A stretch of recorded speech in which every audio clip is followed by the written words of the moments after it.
Berlatar pada tahun 1815, Kaisar Napoleon diturunkan secara paksa dari kekuasaannya dan diasingkan di sebuah pulau terpencil di pelosok Prancis. Kekuasaan baru sedang gencar-gencarnya menghukum para antek-antek pendukung Napoleon. Mereka akan dieksekusi mati. Kisah akan baru saja dimulai pada suatu malam.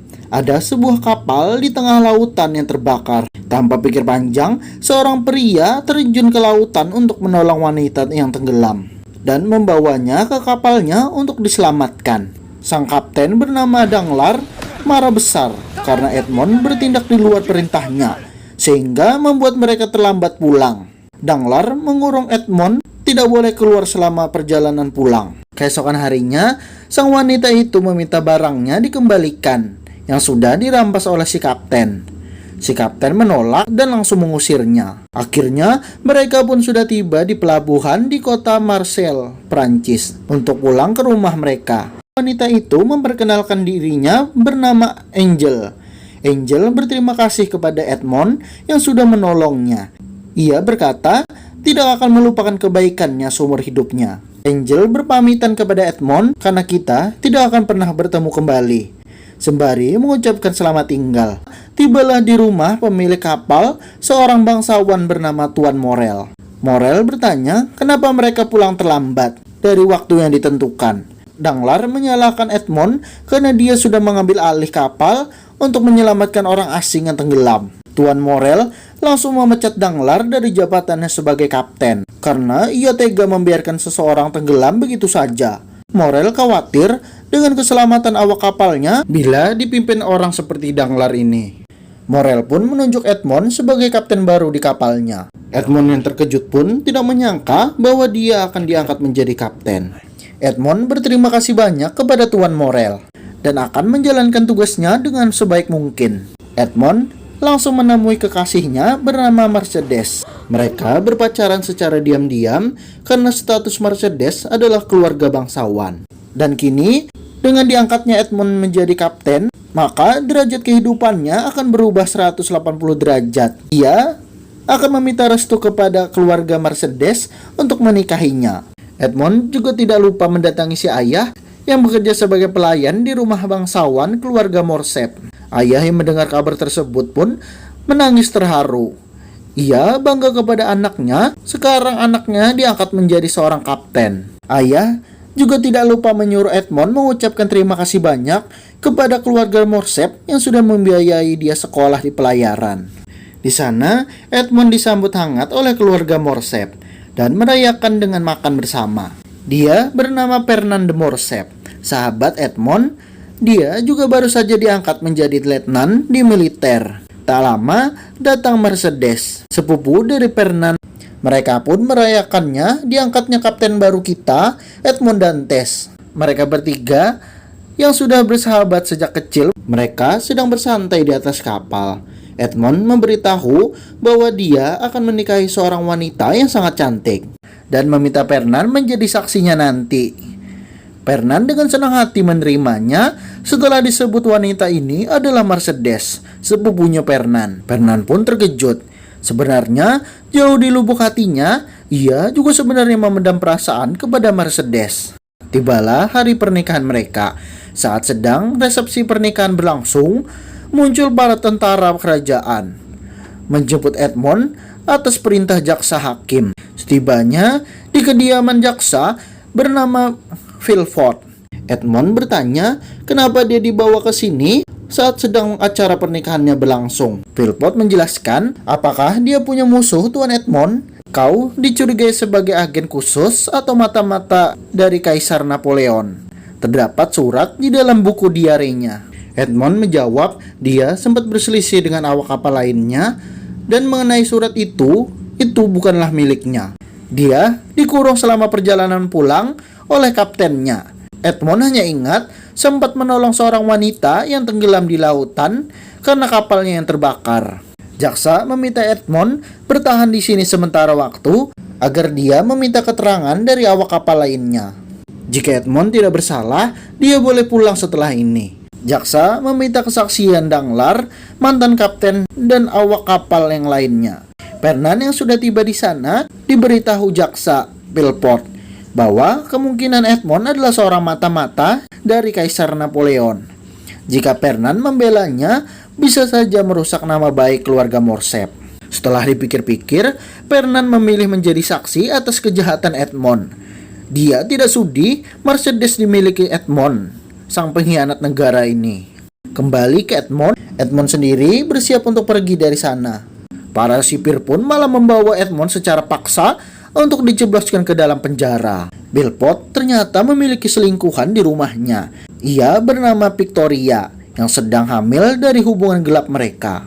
Di sana ada Angel. Ternyata dia adalah adik dari Philpott. Angel marah karena Edmond tidak bersalah. Philpott menjelaskan dalam politik segala ancaman harus disingkirkan. Ternyata Angel lah mata-mata dari Kaisar Napoleon sebenarnya. Angel yang tidak terima langsung pergi untuk menyelamatkan Edmond di penjara. Philpott yang marah langsung mencekik Angel sampai pingsan. Beberapa tahun kemudian, kita diperlihatkan Edmond yang dikurung di penjara di sebuah pulau terpencil di ujung Marseille. Tampak kondisi Edmond sangat kurus kering karena kekurangan gizi. Edmond sendiri sudah tidak tahu berapa lama dia sudah di penjara tersebut. Edmond yang mendengar ada suara dari tembok langsung menggalinya dan melihat ada seorang pria dari balik tembok. Pria itu bertanya siapa namanya dan juga sudah berapa lama dia di sini. Edmond memperkenalkan dirinya. Dia hanya ingat ditahan saat umur 22 tahun, 1815. Pria itu memberitahu Edmond sudah berada di penjara ini selama 4 tahun lamanya. Mendengar sipir pengawas datang, pria itu langsung pergi dari sana. Setelah aman, Edmond masuk ke dalam lubang tersebut mencari pria tua tadi. Betapa senangnya Edmond, akhirnya dia bisa berbicara dengan seseorang dan langsung memeluk pria itu sambil menangis bahagia. Pria itu memperkenalkan dirinya bernama Abbot Faria. Kita sebut saja Abbot. Dia sudah menggali selama 6 tahun lamanya dan sampai ke ruangan Edmond sekarang. Abbot bilang jika 2 orang sekaligus bekerja menggali akan lebih cepat untuk bisa keluar dari penjara ini. Sekitar 6 tahun lagi. Edmond sepakat untuk membantu Abbot untuk bisa kabur dari penjara ini. Ternyata Abbot bukan pria biasa. Dia adalah seorang cendekiawan yang memahami ilmu pengetahuan yang luas. Salah satunya, dia bisa berbahasa Inggris, Arab, Amerika Latin, dan Yunani. Edmond yang seumur hidupnya hanya berlayar, belajar banyak dari Abbot tentang sejarah, filsafat, matematika. Abbot menjelaskan dengan ilmu ini adalah senjata bagi yang memilikinya. Hari demi hari, mereka melakukan rutinitas menggali terowongan. Saat mereka istirahat, Abbot cerita, pada zaman dulu terjadilah perang salib pertama di Yerusalem. Para kesatria mendapatkan kekayaan yang luar biasa banyak setelah kemenangan perang tersebut. Sejarah tentang harta karun terbesar yang pernah dibawa oleh umat manusia. Tapi di balik kekuasaan dan harta yang melimpah, para kesatria ini lebih fokus untuk berperang alih-alih menikmati hidup dari harta mereka miliki. Dan para kesatria ini pun harus tewas satu persatu tanpa ada yang selamat. Namun ada satu orang yang bertahan hidup karena dia tidak ikut berperang disebabkan karena sedang sakit. Dia tinggal di pulau bernama Monte Cristo. Dia punya anak murid terakhir. Dialah orang yang tahu letak harta karun tersebut. Abbot merasa tanah yang dia gali sudah mulai lembab, yang berarti kita sudah menggali hampir sampai di ujung pulau.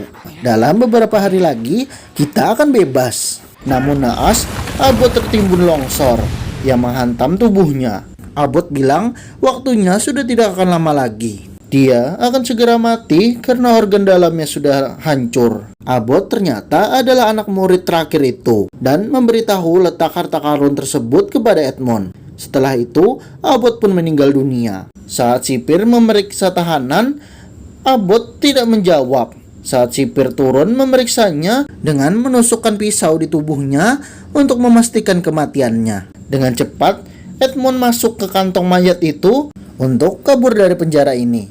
Saat sipir sadar, itu adalah Edmond. Dia berteriak memberitahu, namun mereka sudah terlambat.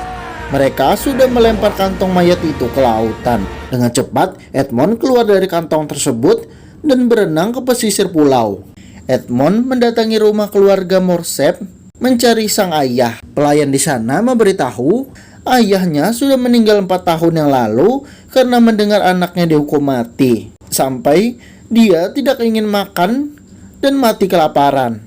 Edmond bertanya, di mana Mercedes dan Bernard sekarang? Mereka sudah pindah ke ibu kota Prancis sejak kelahiran anak mereka.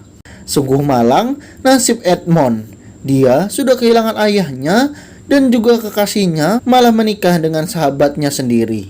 Edmond yang sudah tidak punya tujuan lagi membawa kapal milik keluarga Morcerf untuk berlayar mencari keberadaan Pulau Monte Cristo. Bermodalkan rute arah yang diberitahu oleh Abbot, Edmond pun berhasil menemukan pulau tersebut.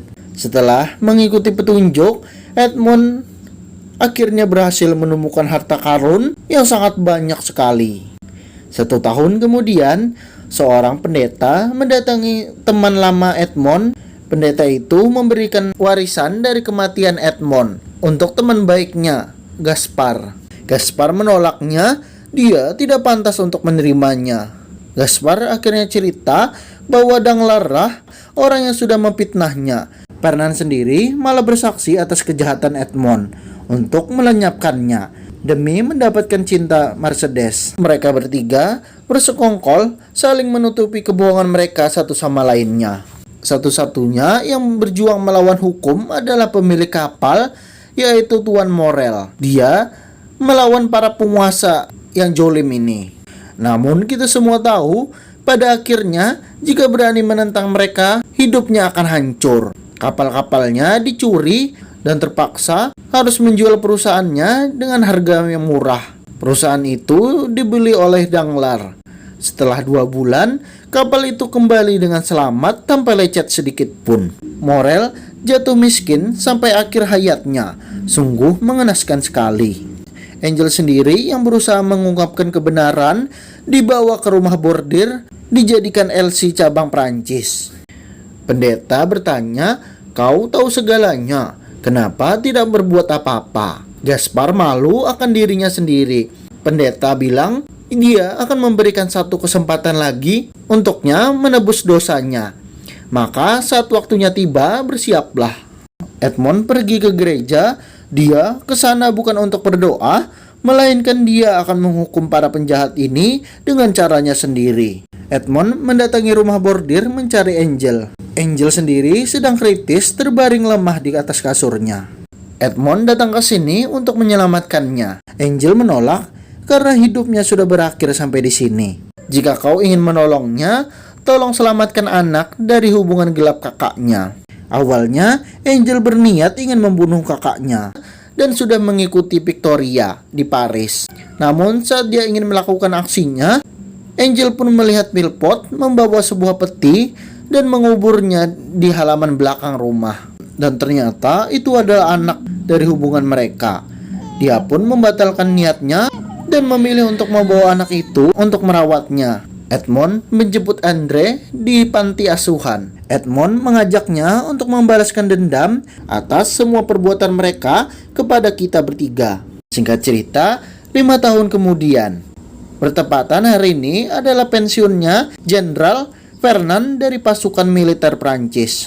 Di sana ada Edmond yang sudah diam-diam hadir melihat acara tersebut. Saat di jalan pulang, medali Fernand langsung dicuri oleh seseorang. Albert, anaknya, langsung mengejar pencuri tersebut. Ternyata Albert dikeroyok oleh kelompok pencuri itu. Muncullah Edmond yang menolong Albert yang dikeroyok oleh para preman ini. Andre langsung membentung kepalanya sampai pingsan dan meninggalkannya begitu saja. Keesokan harinya, Fernand dan Albert mendatangi rumah Edmond yang sangat megah. Mereka ingin mengembalikan senjatanya yang tertinggal dan juga mengucapkan terima kasih banyak sudah menyelamatkan nyawa putranya. Di sana, Edmond memperkenalkan dirinya sebagai Count Monte Cristo. Count memberikan senjata itu untuknya saja karena dia masih punya banyak senjata lagi. Count mengajak mereka melihat-lihat koleksi senjatanya sambil mencoba senjata tersebut. Fernand pamit pulang duluan. Fernand juga mengajak Count untuk ikut bersamanya dalam acara berburu hewan di hutan. Count menolak karena esok hari dia akan menjemput pangeran kapal kanti dari kerajaan Italia.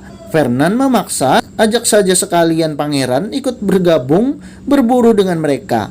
Albert yang sedang melihat koleksi di rumah itu, tiba-tiba Albert mendengar suara lantunan merdu dari kejauhan. Setelah mencari asal suara tersebut, ternyata itu adalah seorang wanita yang sangat cantik yang sedang bernyanyi. Count memperkenalkan namanya adalah Heidi, anak angkatnya. Dia adalah anak yatim piatu. Ayah dan ibunya mati sejak dia kecil dan tumbuh sebagai budak. Dan karena itulah hatinya sangat rapuh dan belum siap untuk jatuh cinta. Count memintanya jangan pernah mencoba mendekatinya karena dia akan membuatmu kecewa. Albert berjanji tidak akan macam-macam dengannya. Dia hanya ingin berkenalan dengannya saja.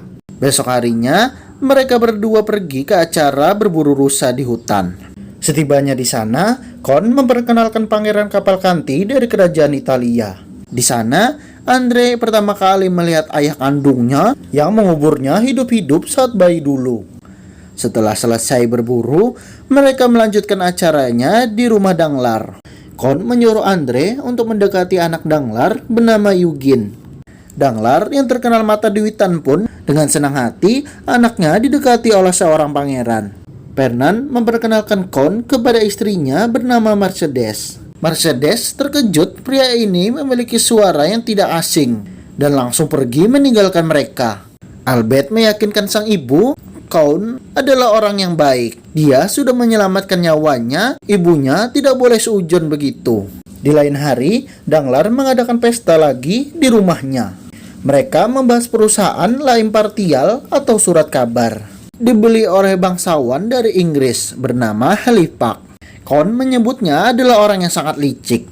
Dia menyebarkan berita palsu untuk keuntungan pribadinya dan menjadi musuh bebuyutannya sampai sekarang. Saat ingin pulang, Albert mengembalikan kipas Heidi yang tertinggal. Count Monte Cristo mengundang makan malam yang akan digelar olehnya di suatu tempat. Dia juga akan mengundang keluarga Danglar dan keluarga Philpott. Saat di dalam kereta, ternyata di balik kipas itu ada surat dari Albert yang isinya mengajak Heidi bertemu di taman esok hari. Heidi bertemu dengan Albert di taman. Heidi berbohong.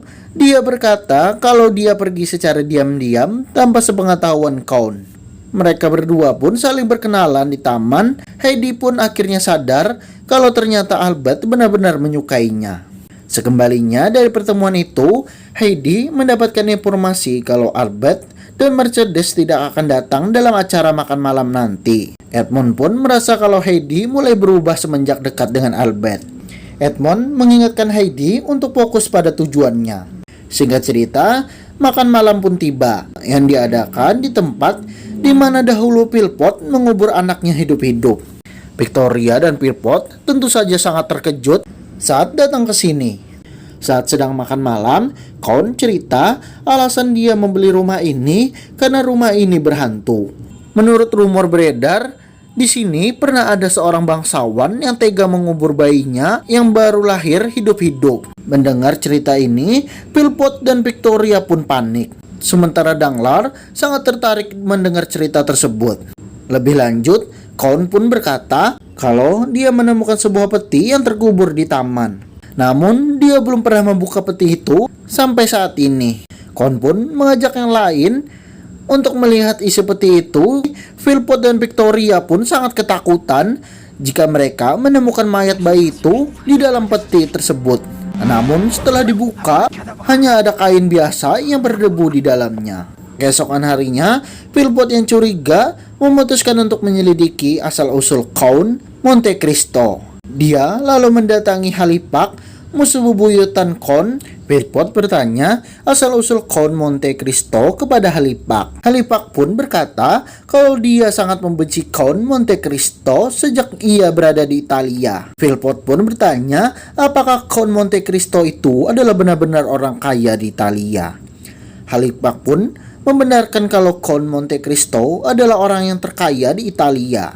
Setelah Philpott pergi, ternyata Halifax sendiri adalah Edmond yang sedang menyamar. Beberapa hari kemudian, koran La Impartial membuat berita kalau kapal milik Danglar yang ada di pelabuhan Marseille hilang dicuri. Danglar pun panik karena berita ini membuat harga sahamnya turun secara drastis.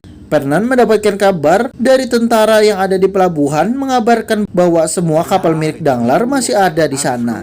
Ternyata kabar yang ada di koran itu adalah palsu. Philpott lalu menyarankan Danglars untuk menuntut Halifax karena pencemaran nama baik.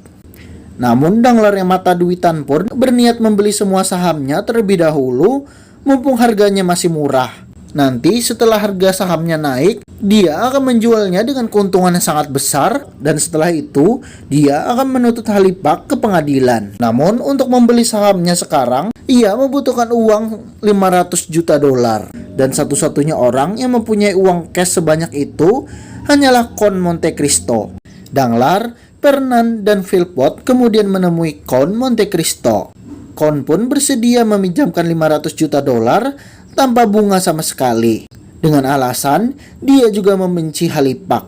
Namun Danglars menyerahkan surat-surat semua asetnya yang bernilai 200 juta dolar sebagai uang jaminannya. Count sempat menolaknya, namun Danglars memaksa sebagai tanda persahabatan mereka. Akhirnya Count pun menerima semua jaminan itu. Danglars pun berjanji akan mengembalikan semua uang ini dalam waktu seminggu. Singkat cerita, seminggu kemudian pengadilan pun digelar untuk menuntut Halifax.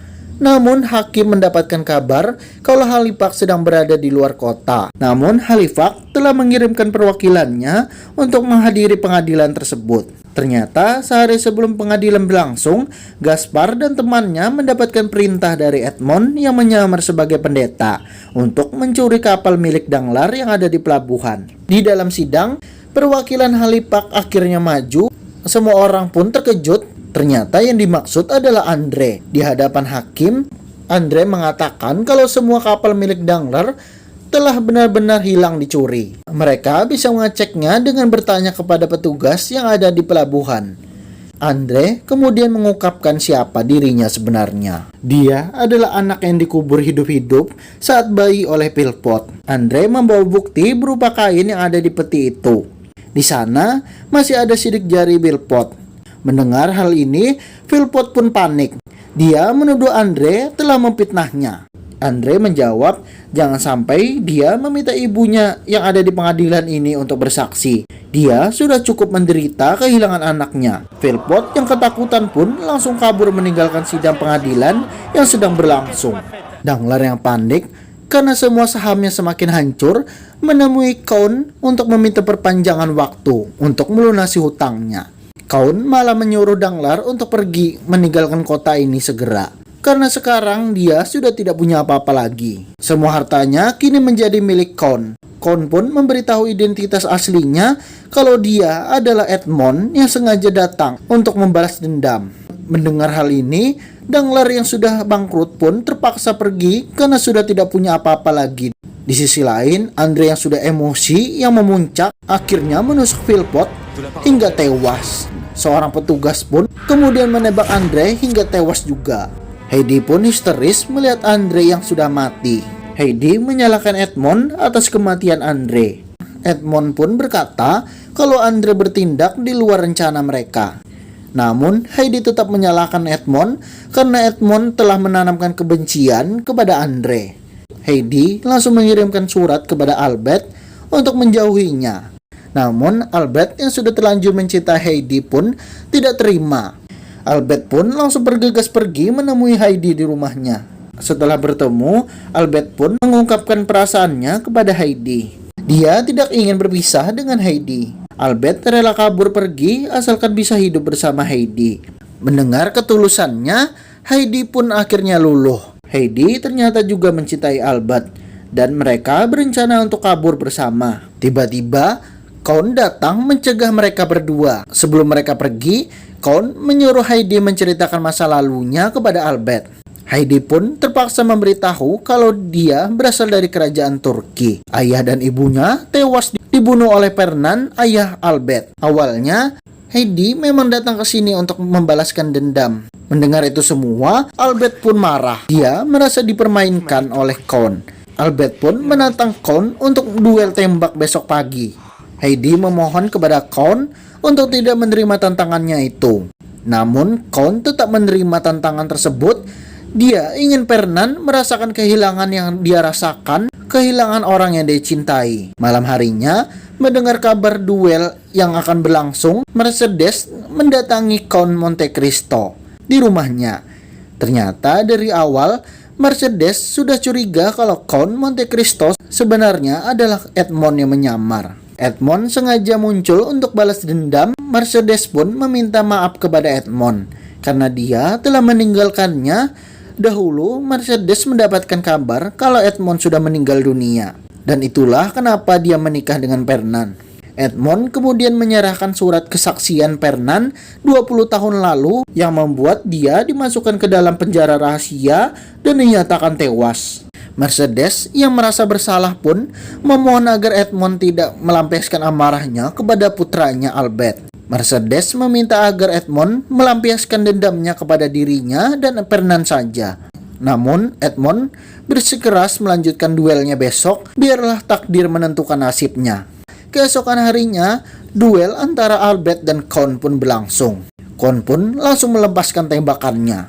Beberapa saat kemudian, Count pun pulang menemui Heidi. Ternyata Count membiarkan Albert tetap hidup. Dia menyebarkan berita kepada semua orang bahwa Albert telah mati. Count lalu menyuruh Albert dan Heidi untuk pergi jauh dari sini dan memulai kehidupan baru mereka dengan bahagia. Yang dahulu yang ia tidak bisa lakukan bersama kekasihnya Mercedes. Mereka pun bersyukur bisa bersatu kembali. Di tempat lain, setelah mengetahui kebusukan suaminya, Mercedes memutuskan untuk pergi dari rumah. Merasa kalau kini dia sebatang kara, Fernand yang marah pun langsung mendatangi rumah Count Monte Cristo. Di sana, Edmond sudah menunggu kedatangannya dengan menunjukkan wajah aslinya. Fernand pun akhirnya sadar kalau selama ini Edmond sengaja menyamar untuk menghancurkan hidupnya. Mereka berdua pun akhirnya bertarung. Edmond lalu berhasil menusuk perut Fernand. Dia juga berhasil memotong pedang Fernand, namun Fernand membalas dengan menusuk perut Edmond. Dengan sisa-sisa tenaganya, Edmond kembali bangkit. Dia mencabut pedang di perutnya, lalu balik melawan Fernand. Fernand pun akhirnya tak berdaya. Namun Edmond tidak akan membunuhnya. Dia akan membiarkan Fernand tetap hidup untuk merasakan penderitaannya, ditinggal oleh semua orang yang dia cintai. Setelah selesai, Edmond pun akhirnya melanjutkan hidupnya berlayar mengarungi samudra. Selayaknya lautan yang tidak meninggalkan jejak, dia harap semua lukanya akan tersapu oleh derasnya ombak. Tamat.